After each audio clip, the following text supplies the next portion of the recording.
नमस्कार साथियों, स्वागत है आपका अपने YouTube चैनल में। तो हम डिस्कस कर रहे थे जनरल साइंस की सीरीज और इसमें 1 से लेके 200 तक MCQs हमने डिस्कस कर लिए थे। तो चलिए स्टार्ट करते हैं वीडियो को। फर्स्ट है, एक दर्पण में अंग्रेजी वर्णमाला यानी बड़े अक्षरों में के व्यंजन के प्रतिबिंबों का अवलोकन किया जाता है। इनमें से उन प्रतिबिंबों की संख्या कितनी है जो अपनी मूल आकृति के समान दिखाई नहीं देते हैं। ठीक है, तो जो प्रतिबिंब अपनी मूल आकृति के समान दिखाई नहीं देते हैं वो कितने प्रतिबिंब है? तो ये ऐसे 14 प्रतिबिंब है जो अपनी मूल आकृति के समान दिखाई नहीं देते हैं। मोटर वाहन के पार्श्व दर्पण के द्वारा एक वस्तु यानी जिसको हम बिंब कहते हैं, इसका बनाया गया प्रतिबिंब कैसा होता है? देखिए, आपने देखा होगा कि वाहनों पे जो शीशे लगे हुए रहते हैं, पार्श्व दर्पण जिसको हम कहते हैं, उसके अंदर एक प्रतिबिंब बनता है किसी वस्तु का। तो ये हमेशा छोटा होता है, ध्यान रखिए, सीधा होगा और आभासी होगा। तो जो भी वस्तु रहेगी उससे छोटा दिखाई देगा, आभासी रहेगा और सीधा होगा ये प्रतिबिंब। नीचे दिए गए क्वेश्चन के चित्र में x का मान बताना है। तो ये हो गया हमारा आपतित कोण, ये हो गया हमारा परावर्तित कोण। तो दोनों कोण बराबर होते हैं। ये टकराने के बाद, टकराने से पहले जो कोण है और टकराने के बाद में जो कोण है, ये दोनों बराबर होते हैं। तो ये दोनों बराबर होने का मतलब है 30 डिग्री। x का मान कितना हो जाएगा? 30 डिग्री। तो हमारा आंसर हो जाएगा 30 डिग्री। एक आपतित किरण एवं समतल दर्पण से परावर्तित किरण के मध्य का कोण 60 डिग्री है। परावर्तित किरण आपतित किरण के सापेक्ष किस कोण से विचलित हुई है? क्वेश्चन सेम ही है। आपतित कोण 60 डिग्री है तो परावर्तित कोण कितना हो जाएगा? 60 डिग्री हो जाएगा।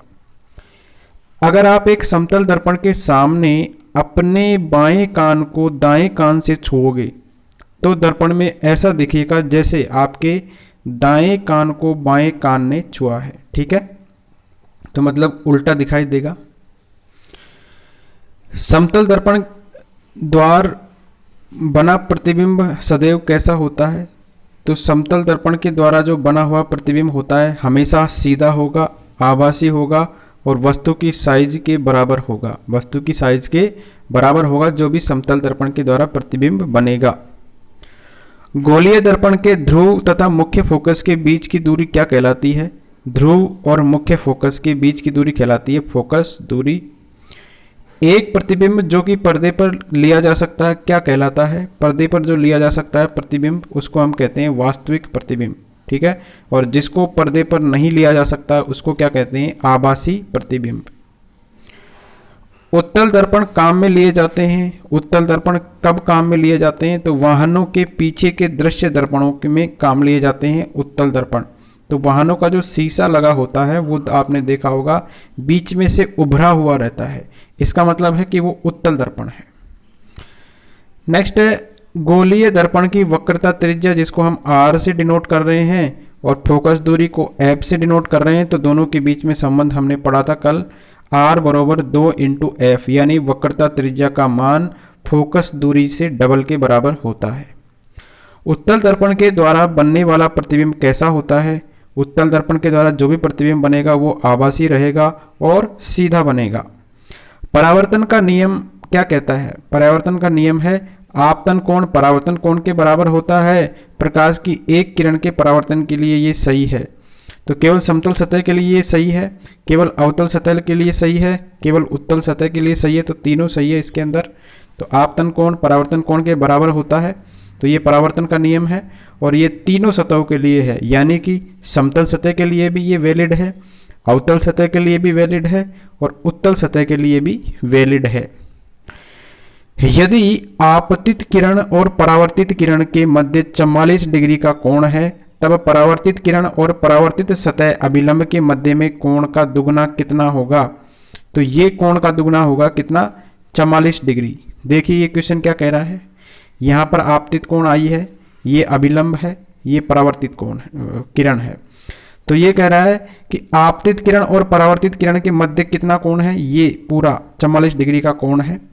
तब परावर्तित किरण और परावर्तित सतह, यानी परावर्तित किरण हो गई ये और परावर्तित सतह पर अभिलंब के मध्य कोण का दुगुना कितना होगा? तो ये 22 डिग्री है, तो इसका दुगुना कितना हो जाएगा? 44 डिग्री। प्रकाश की कौन सी विशेषता पेरिस्कोप को बनाने में काम में ली जाती है? जब हम पेरिस्कोप का निर्माण कर रहे हैं तो प्रकाश की कौन सी विशेषता काम ली जाती है? तो परावर्तन को हम काम में लेते हैं पेरिस्कोप के निर्माण में। तो ऐसे याद रख सकते हैं, पेरिस्कोप, पी से पेरिस्कोप और पी से परावर्तन। अगला प्रश्न है, समतल दर्पण के प्रतिबिंब के लिए निम्न में से कौन सा सही नहीं है? समतल दर्पण का जो प्रतिबिंब बनता है इसके लिए कौन सा सही नहीं है? तो सही देख लेते हैं। समतल दर्पण से जो प्रतिबिंब बनेगा, हमेशा ये ध्यान रखिए कि वस्तु जितनी साइज की होगी उतनी ही साइज का प्रतिबिंब होगा समतल दर्पण के द्वारा जो बनेगा। प्रतिबिंब हमेशा ही आभासी होगा जो भी समतल दर्पण के द्वारा बनेगा, और प्रतिबिंब हमेशा ही सीधा बनेगा। ठीक है, सीधा बनेगा, आभासी बनेगा, वस्तु के बराबर बनेगा। तो ये ध्यान रखिए, समतल दर्पण से कैसा बनेगा? सीधा, आभासी और वस्तु के बराबर। गोलीय दर्पण के ध्रुव और मुख्य फोकस के बीच की दूरी क्या कहलाती है? तो फोकस दूरी कहलाती है ये। नेक्स्ट है, एक बच्ची एक जादुई दर्पण के सामने खड़ी है। वह अपने प्रतिबिंब में अपना सिर बड़ा, शरीर का मध्य भाग समान आकार का और पैर छोटे देखती है। तो ऊपरी सिरे से जादुई दर्पण में संयोजन का क्रम होगा। अब हमको पता है कि मध्य भाग जब समान दिखाई देगा तो इसका मतलब है समतल दर्पण। जब सिर बड़ा दिखाई देगा तो बड़ा किस में दिखाई देगा? हमेशा बड़ा दिखाई देगा अवतल में, और हमेशा जो छोटा दिखाई देगा वो उत्तल में दिखाई देगा। ध्यान रखिए, जैसे हम वाहन में जो लगा शीशा देखते हैं तो वाहन का आकार छोटा दिखाई देता है, छोटा दिखाई देता है तो इसका मतलब उत्तल दर्पण है। तो हमेशा उत्तल दर्पण लगा होगा किसमें? वाहन के अंदर। तो इससे आप याद रखिए कि उत्तल दर्पण में हमेशा छोटा प्रतिबिंब बनता है। अगला है, रोगी वाहन के सामने सामान्यतः अक्षरों को किसके रूप में लिखा जाता है? दर्पण में बनने वाले प्रतिबिंबों में पार्श्वीय उत्क्रमण होता है, तो इसका जो है सही चयन करना है। तो रोगी वाहन के सामने क्या लिखा रहता है? एम्बुलेंस। ठीक है, एम्बुलेंस है ये, इसका उल्टा है। तो ए और R, assertion and reason are correct and reason is the correct explanation of assertion. तो ये इसका सही उत्तर हो जाएगा, यानी कि ये भी सही है और ये भी सही है, दोनों सही है, और ये इसकी सही व्याख्या करता है। एक व्यक्ति की लंबाई मान लो 6 फुट है, उसे अपना पूरा प्रतिबिंब दर्पण में देखने के लिए एक ऊर्ध्व दर्पण की न्यूनतम ऊंचाई कितनी आवश्यक होगी? यानी कि अगर 6 फीट का आदमी है तो उसको कितना फुट का दर्पण चाहिएगा? तो 6 फुट का आधा कर लो, 3 फुट का उसको दर्पण चाहिएगा ताकि वो पूरा प्रतिबिंब अपना देख सकेगा। किसी वस्तु यानी बिंब जिसको कहते हैं, इसका छोटा, आभासी और सीधा प्रतिबिंब प्राप्त करने हेतु उसे कौन से दर्पण के सामने कहीं पर भी रखा जा सकता है? तो छोटा हमको ज्ञात करना है, तो छोटे से हमको याद रखिए उत्तल दर्पण। उत्तल दर्पण में हमेशा आभासी प्रतिबिंब बनेगा और सीधा बनेगा। अगला है, वस्तु का विवर्धित को बोलते हैं बड़ा, एवं आभासी प्रतिबिंब प्राप्त करने के लिए अवतल दर्पण, यानी उत्तल का उल्टा हो जाएगा अवतल दर्पण। जब एक वस्तु एक अवतल दर्पण से अनंत दूरी पर है, मान लो इनफाइनाइट डिस्टेंस पर है, यानी कि अनंत से आ रही है किरणें, तो दर्पण के फोकस पर उसका प्रतिबिंब बनेगा। एक दर्पण में किसी वस्तु X का प्रतिबिंब उल्टा एवं वस्तु से बड़ा बनता है, तो दर्पण की प्रकृति क्या है? तो इसका मतलब है अवतल दर्पण है, बड़ा बनेगा प्रतिबिंब। एक उत्तल गोलीय दर्पण से प्रतिबिंब कैसा बनता है? तो उत्तल से हमेशा सीधा है और आभासी बनेगा, छोटा बनेगा। तो ये भी सही है। मोटर वाहनों के पार्श्व दर्पण के द्वारा एक वस्तु यानी बिंब का बनाया गया प्रतिबिंब होता है, तो ये कैसा होता है प्रतिबिंब? ये सीधा होता है, आभासी होता है, साइज में बिंब से छोटा होता है हमेशा। तो ये उत्तल दर्पण की बात हो रही है। जब किसी वस्तु को अवतल दर्पण के समक्ष उसके वक्रता केंद्र पर रखा जाता है तो बना प्रतिबिंब कैसा होगा? अगर मान लो वक्रता केंद्र पर रखेंगे तो वास्तविक प्रतिबिंब बनेगा, उल्टा बनेगा हमेशा, और वस्तु की साइज के बराबर बनेगा। तो वक्रता केंद्र पर जब हम रखेंगे तो प्रतिबिंब हमेशा वस्तु की साइज के बराबर बनेगा। अगला है, प्रकाश की एक किरण एक अवतल दर्पण पर इसकी मुख्य अक्ष के समांतर आपतित की जाती है, तो परावर्तन के बाद मुख्य फोकस से गुजरेगी ये। यदि उत्तल दर्पण की वक्रता त्रिज्या 60 सेंटीमीटर हमको दी हुई है तो उसकी फोकस दूरी कितनी होगी? तो फोकस दूरी बराबर होता है वक्रता त्रिज्या बटा 2, तो ये हो जाएगी 30 सेंटीमीटर। अगला है, किसी नियत कोण पर अनंत दो समतल दर्पणों के बीच रखी वस्तु के बनने वाले प्रतिबिंबों की संख्या के लिए निम्नलिखित में से कौन सा सूत्र सही है? तो इसमें हमसे पूछ रहा है किसी कोण पर मान लो दो समतल दर्पण को जो है ये हमने कर रखा है, अनंत कर रखा है। अब इस पर बनने वाले प्रतिबिंबों की संख्या के लिए हमको फॉर्मूला निकालना है। तो ये कितना, ये हो जाएगा 90 बटा दर्पण के बीच का कोण कितना है +1। ठीक है, जैसे मान लीजिए प्रतिबिंबों की संख्या हमको ज्ञात करनी है, दर्पणों के बीच का कोण मान लीजिए कितना है। ठीक है, तो ये इसका सही उत्तर हो जाएगा 360 बटा दर्पणों के बीच का कोण -1। तो जैसे 90 डिग्री का कोण है, दो जो है समतल दर्पणों के बीच में जैसे 90 डिग्री का कोण है मान लीजिए, तो इनके बीच में कितने प्रतिबिंब बनेंगे अगर वस्तु को रख देंगे? तो 360 बटा 90, तो ये हो जाएगा 4 - 1, तो 3 बनेंगे। अगर मान लो ये 90 डिग्री के कोण के लिए है, अगर मान लो 45 डिग्री का कोण है दोनों के बीच में, समतल दर्पणों के बीच में, तो ये कितना हो जाएगा? 8 हो जाएगा। 8 - 1 मतलब 7 प्रतिबिंब बनेंगे, तो ये याद रखिए आप। नेक्स्ट, निम्नलिखित कथनों में से कौन सा प्रकाश के संदर्भ में गलत बताना है, कौन सा गलत है? तो सही देख लेते हैं। प्रकाश का विभक्त होना क्या कहलाता है? प्रकीर्णन कहलाता है। विभक्त होना यानी बटना। प्रकाश का विभक्त होना क्या कहलाता है? प्रकीर्णन कहलाता है। आपतित किरण, परावर्तित किरण और परावर्ती सतह के आपतन बिंदु पर खींचा गया अभिलंब एक ही तल में स्थित होते हैं। तो हमने देखा है कि ये आपतित किरण है, ये परावर्तित किरण है और ये अभिलंब है, तो ये एक ही तल पर स्थित होते हैं। नियमित परावर्तन चमकदार और चिकनी सतह से होता है। तो चमकदार और चिकनी सतह होगी तो रेगुलर जो है परावर्तन होगा, रिफ्लेक्शन होगा। अगला है, निम्नलिखित में से उस विकल्प को चुनिए जिससे नियमित परावर्तन होता है। तो नियमित परावर्तन किससे होता है? पॉलिश की हुई लकड़ी की चिकनी मेज से जो है ये हमारा परावर्तन होता है। समतल दर्पण के द्वारा बनने वाले प्रतिबिंब के बारे में गलत विकल्प का चयन करना है। तो समतल दर्पण के द्वारा जो प्रतिबिंब बनता है, एक तो वस्तु के आकार में बनता है, ये हमको पता है, आभासी बनता है, सीधा बनता है। ठीक है, तो वास्तविक नहीं बनता है, ये आभासी बनता है समतल दर्पण के द्वारा प्रतिबिंब।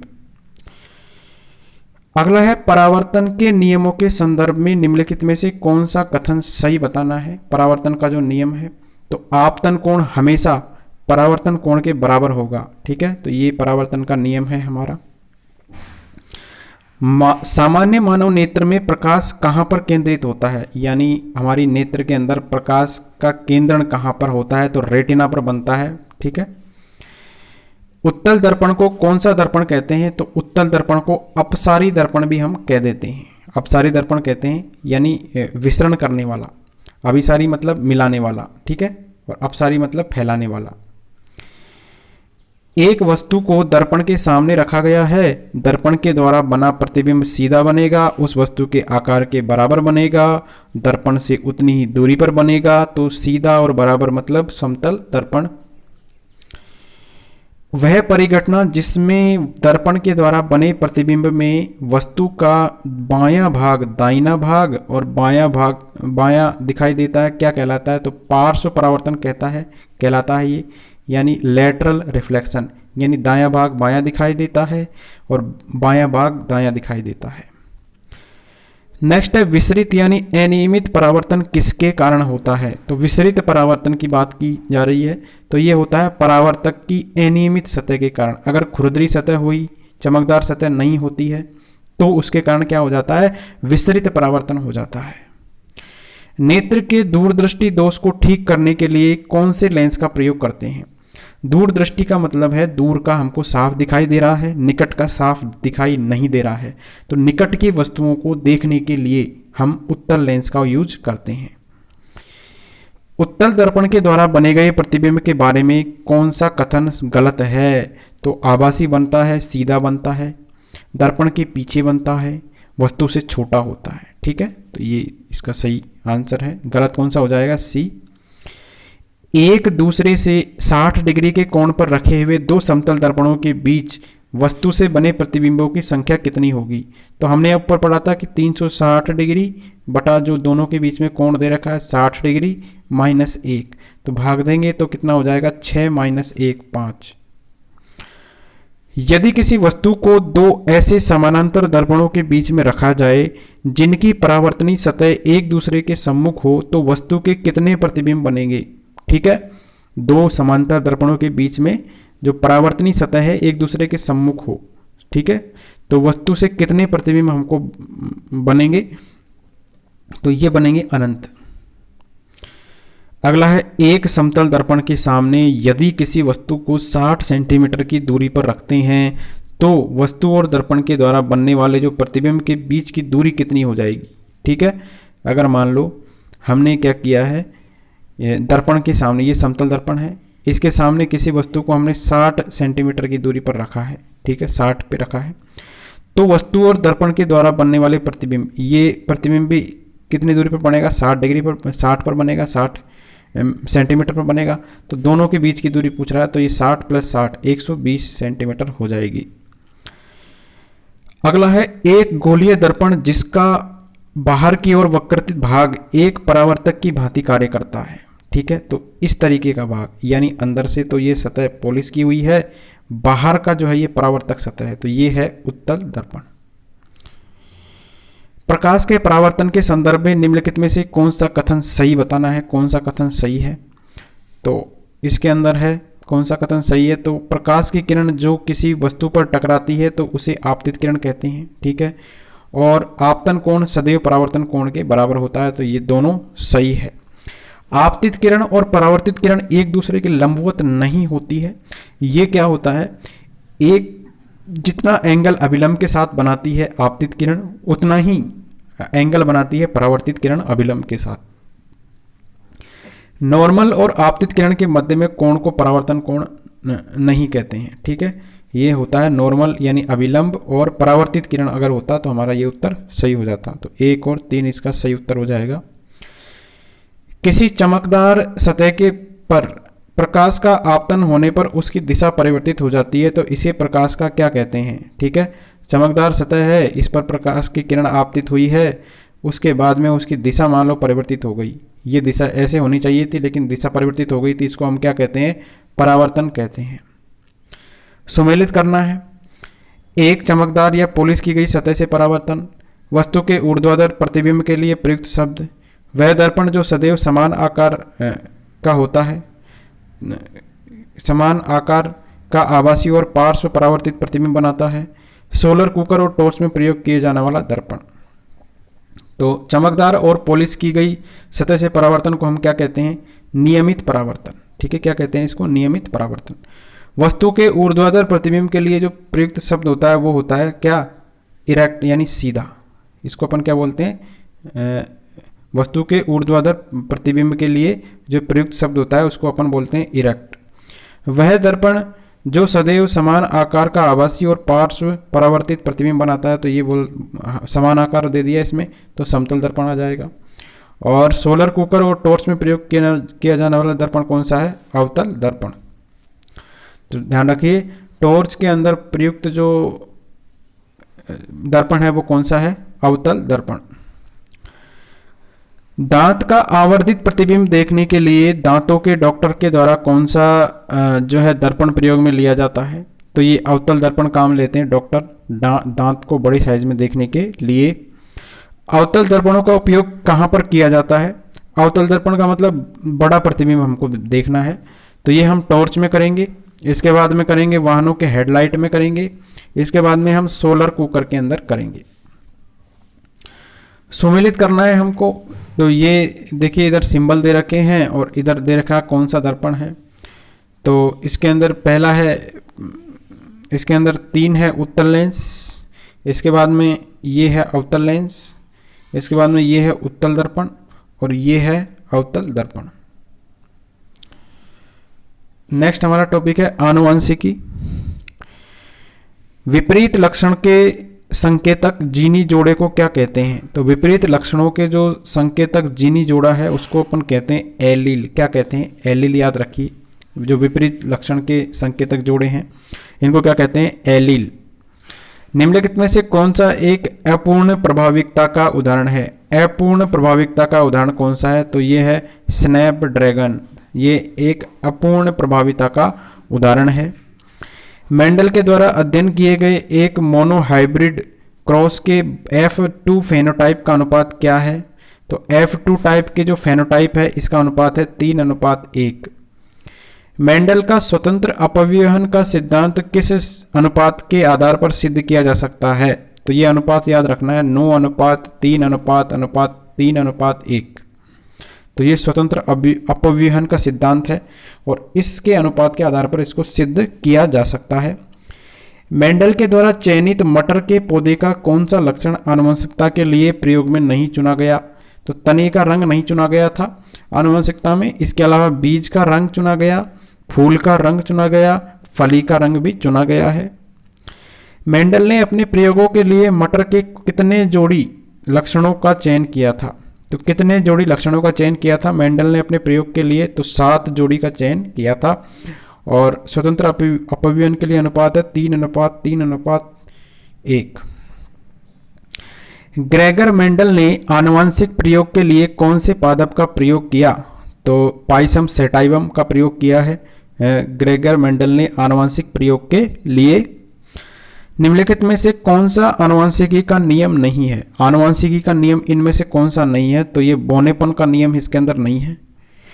मेंडल ने अपने संकरण के प्रयोग किस पर किए थे? तो मटर के पौधे पर किए थे संकरण के प्रयोग। निम्नलिखित में से कौन से गार्डन मटर के पौधों के बीजों के लिए प्रभावी लक्षण है? तो गार्डन मटर के पौधों के लिए सबसे प्रभावी लक्षण कौन सा है? तो पीला और गोल, ये है गार्डन मटर के पौधों के बीजों के लिए प्रभावी लक्षण। नेक्स्ट है सुमेलित करना है हमको पुष्प की अक्षीय स्थिति, इसको जो है अंतस्थ कहते हैं। पुष्प का सफेद रंग ये है बैंगनी है। इसके बाद में बीज का हरा रंग पीला है और बीज का झुर्रीदार आकार जो है गोल है। मेंडल ने संकरण परीक्षण कौन से पौधों पर किए थे? तो ये किए थे गार्डन पी यानी मटर पर। निम्नलिखित में से कौन सा विषम युग्मी एलीलो यानी युग्म विकल्पी को प्रदर्शित करता है? तो टी, कैपिटल टी और स्मॉल टी प्रदर्शित करता है एलीलो को, विषम युग्मी। सुमेलित करना है, लक्षण प्रारूप है, जीन प्रारूप है और अप्रभावी लक्षण है। तो लक्षण प्रारूप जो है ये बाह्य प्रकटीकरण से संबंधित है। जीन जो है ये ऐसा फैक्टर है जो किसी लक्षण गुण को नियंत्रित करता है। जीन प्रारूप क्या है? जीन प्रारूप आनुवंशिकी संगठन है। अप्रभावी लक्षण क्या है? ये है F1 पीढ़ी में अभिव्यक्त नहीं होता है। निम्नलिखित में से कौन सा वंशागति का एक नियम नहीं है? वंशागति का नियम कौन सा नहीं है बताना है। तो ये है विभ्रंशन यानी एबिरेशन का नियम, ये वंशागति का नियम नहीं है। आनुवंशिकी के जनक किसे कहा जाता है? तो जे मेंडल को कहा जाता है आनुवंशिकी के जनक। वंशागति के नियमों को देने वाले वैज्ञानिक का नाम बताना है। तो ग्रेगर मेंडल है। जीव विज्ञान की वह शाखा जिसमें आनुवंशिकता और विभिन्नताओं का अध्ययन किया जाता है क्या कहलाती है? तो आनुवंशिकी कहलाती है। ये वे पौधे जिनका संतति प्राप्त करने के लिए संकरण कराया जाता है तो इसको क्या कहते हैं? कि जनक पीढ़ी कहलाते हैं। निम्नलिखित कथनों की सूची में से सही कथनों का चयन करना है। किसी जीव के बाह्य प्रकटीकरण को जीन प्रारूप यानी जीनोटाइप कहते हैं। वह लक्षण जो स्वयं को F1 पीढ़ी में अभिव्यक्त करता है प्रभावी लक्षण कहलाता है। ऐसा संकरण जिसमें एक विपर्यासी लक्षण को लिया जाता है एक संकरण कहलाता है। वह कारक जो किसी लक्षण को नियंत्रित करता है जीन कहलाता है। तो इसमें से पहला गलत है, बाकी 2, 3 और 4 इसके अंदर सही हो जाएंगे। वह लक्षण जो स्वयं को F1 पीढ़ी में अभिव्यक्त करता है वो क्या कहलाता है? प्रभावी लक्षण, यानी जो भी F1 पीढ़ी में अभिव्यक्त करेगा उसको हम क्या कहेंगे? प्रभावी लक्षण। ऐसा संकरण जिसमें एक विपर्यासी लक्षण को लिया जाता है एक संकर संकरण कहलाता है। वह कारक जो किसी लक्षण को नियंत्रित करता है एक जीन कहलाता है। नेक्स्ट, ऐसा संकर या क्रॉस जिसमें F1 पीढ़ी का संकरण अप्रभावी जनक से कराया जाता है क्या कहलाता है? तो ये कहलाता है टेस्ट संकरण। क्या कहलाता है? टेस्ट संकरण। किसी जीव का बाह्य प्रकटीकरण क्या कहलाता है? तो ये कहलाता है फिनोटाइप। ठीक है, एक तो होता है जीनोटाइप और एक होता है फिनोटाइप। तो फिनोटाइप होता है बाह्य प्रकटीकरण और जीनोटाइप होता है अंतः प्रकटीकरण। नेक्स्ट है, निम्नलिखित में से जीव विज्ञान की कौन सी शाखा वंशागति के नियमों से संबंधित है? तो ये आनुवंशिकी शाखा है। गार्डन पी यानी मटर के पौधे में पुष्प का कौन सा रंग प्रभावी लक्षण के रूप में अभिव्यक्त होता है? तो बैंगनी रंग जो है ये प्रभावी लक्षण के रूप में अभिव्यक्त होता है। वह गुण जो F1PD में स्वयं को अभिव्यक्त नहीं करता है वह क्या कहलाता है? तो अप्रभावी पुष्प कहलाता है, जो F1PD में स्वयं को अभिव्यक्त नहीं करता है। ठीक है, क्या कहलाता है? अप्रभावी पुष्प। नेक्स्ट टॉपिक है हमारा भौतिक और रासायनिक परिवर्तन। निम्नलिखित में से कौन सा एक भौतिक परिवर्तन का उदाहरण नहीं है? ठीक है, तो जो ये दूध का फटना, ये केमिकल जो है परिवर्तन है। तो ये दूध का फटना मतलब इसकी अवस्था परिवर्तित हो रही है, तो इसलिए भौतिक परिवर्तन का उदाहरण ये नहीं है। ठीक है, दूध का फटना। ठोस का द्रव में बदलना, ये इसकी अवस्था चेंज हो गई। इसके अंदर द्रव का गैस में बदलना भी इसमें भी हो गई। गैस का द्रव में बदलना, द्रव का गैस में बदलना, इसमें सारे भौतिक रूप से ये परिवर्तित है। लेकिन दूध का फटना जो है इसमें अवस्था चेंज नहीं हो रही है, इसलिए ये उत्तर हो जाएगा। निम्न में से कौन सा एक भौतिक परिवर्तन का उदाहरण नहीं है? तो भोजन का पाचन नहीं है भौतिक परिवर्तन का उदाहरण। बाकी अवस्था चेंज जब होगी तो भौतिक परिवर्तन कहलाएगा वो। निम्न में से कौन सा एक भौतिक परिवर्तन का उदाहरण नहीं है? तो ये पटाखों का विस्फोट होना, ये भौतिक परिवर्तन का उदाहरण नहीं है। बाकी अवस्था जो चेंज हो रही है वो भौतिक परिवर्तन का उदाहरण है। निम्न में से कौन सा एक भौतिक परिवर्तन का उदाहरण नहीं है? तो ये ऊपर पढ़ लिया हमने, दूध से दही जमना। निम्नलिखित में से कौन सा एक रासायनिक परिवर्तन का उदाहरण नहीं है? ठीक है, तो रासायनिक परिवर्तन के उदाहरण देखिए ये कौन कौन से है। मेहंदी का रचना है, ये रासायनिक परिवर्तन का उदाहरण है। लोहे पर जंग लगना, ये रासायनिक परिवर्तन का उदाहरण है। काटने पर सेव का रंग भूरा हो जाता है तो केमिकल रिएक्शन हो जाती है, तो इसलिए ये भी रासायनिक परिवर्तन का उदाहरण है। लेकिन ये इसके अंदर भाप का बर्फ में बदलना, इसमें जो है अवस्था यानी स्टेट चेंज हो रही है मैटर की, इसलिए ये इसका उदाहरण नहीं है। नेक्स्ट, निम्नलिखित में से कौन सा एक भौतिक परिवर्तन का उदाहरण नहीं है? तो श्वसन क्रिया एक उदाहरण नहीं है, बाकी सारे हैं। निम्न में से कौन सा एक रासायनिक परिवर्तन का उदाहरण नहीं है? कौन सा एक रासायनिक परिवर्तन का उदाहरण नहीं है? तो जो है वो देख लेते हैं। ध्वनि का उत्पन्न होना, ये रासायनिक परिवर्तन का उदाहरण है। किण्वन के द्वारा शराब बनना भी रासायनिक परिवर्तन का उदाहरण है। पेड़ पौधों में प्रकाश संश्लेषण की क्रिया होना भी रासायनिक परिवर्तन का उदाहरण है। प्लेटिनम तार को गर्म करने पर चमकना, ये उदाहरण इसका नहीं है। निम्न में से कौन सा एक रासायनिक परिवर्तन का उदाहरण है? तो मोम का जलना एक रासायनिक परिवर्तन का उदाहरण है। निम्न में से कौन सा एक भौतिक परिवर्तन का उदाहरण है? तो आसवन की क्रिया एक भौतिक परिवर्तन का उदाहरण है। कौन सा एक रासायनिक परिवर्तन का उदाहरण है? तो जादू से पानी में आग लगना, ये रासायनिक परिवर्तन का उदाहरण है। नेक्स्ट है, कौन सा एक रासायनिक परिवर्तन का उदाहरण है? तो चूने के पानी में CO2 प्रभावित करने पर कैल्शियम कार्बोनेट का बनना एक रासायनिक परिवर्तन का उदाहरण है।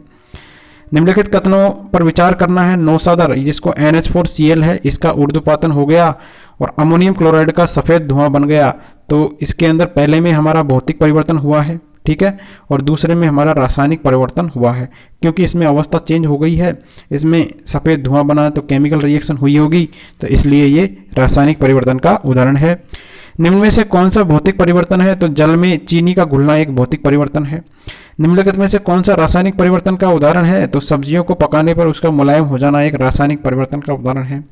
किस प्रकार के परिवर्तन में एक नया पदार्थ बनता है? तो रासायनिक परिवर्तन में कंप्लीटली न्यू प्रोडक्ट बन जाता है। जैसे दूध के फटने पर क्या बन जाता है? दही बन जाता है। निम्नलिखित में से कौन सा भौतिक परिवर्तन का उदाहरण है? तो पानी का उबलना एक भौतिक परिवर्तन का उदाहरण है। निम्न में से कौन सा भौतिक परिवर्तन का उदाहरण है? तो कागज का फटना, पेड़ का काटना, जल का बर्फ बनना, ये सारे भौतिक परिवर्तन के उदाहरण हैं। कक्ष तापमान पर दूध के खट्टा होने में क्या शामिल है? तो दूध का खट्टा होना मतलब रासायनिक परिवर्तन हो गया।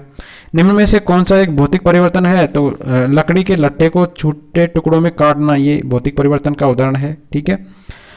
मोमबत्ती के जलने के दौरान किस प्रकार का परिवर्तन होता है? तो दोनों परिवर्तन होते हैं, ध्यान रखिए, ये इंपॉर्टेंट है। मोमबत्ती के जलने पर क्या होता है? उसकी अवस्था भी चेंज हो जाती है और उसके अंदर केमिकल रिएक्शन भी होती है, तो भौतिक और रासायनिक परिवर्तन दोनों है। निम्न में से कौन सा रासायनिक परिवर्तन नहीं है? तो रासायनिक परिवर्तन कौन कौन से हैं? देखिए, लोहे पर जंग लग गई, रिएक्शन के कारण मैग्नीशियम के रिबन का दहन हो गया, ये भी केमिकल रिएक्शन हो जाती है। मोमबत्ती का जलना, ये सारे रासायनिक परिवर्तन है। लेकिन जब मोम पिघलती है, पिघलने का मतलब है ये भौतिक परिवर्तन हो रहा है इसमें। नेक्स्ट है, भौतिक परिवर्तन के लिए ऐसा नाम देने का क्या कारण है? कि परिवर्तन केवल भौतिक गुणों में होता है, इसलिए इसका नाम हो गया भौतिक परिवर्तन। निम्नलिखित में से कौन सा भौतिक परिवर्तन है? तो गर्म करने पर प्लेटिनम का चमकना एक भौतिक परिवर्तन है। काटने के बाद सेब भूरा हो जाता है तो रासायनिक परिवर्तन के कारण हो जाता है ये। कौन सा इसमें रासायनिक परिवर्तन है? तो रासायनिक परिवर्तन मतलब दूध से दही जमना रासायनिक परिवर्तन है। Thank you friends.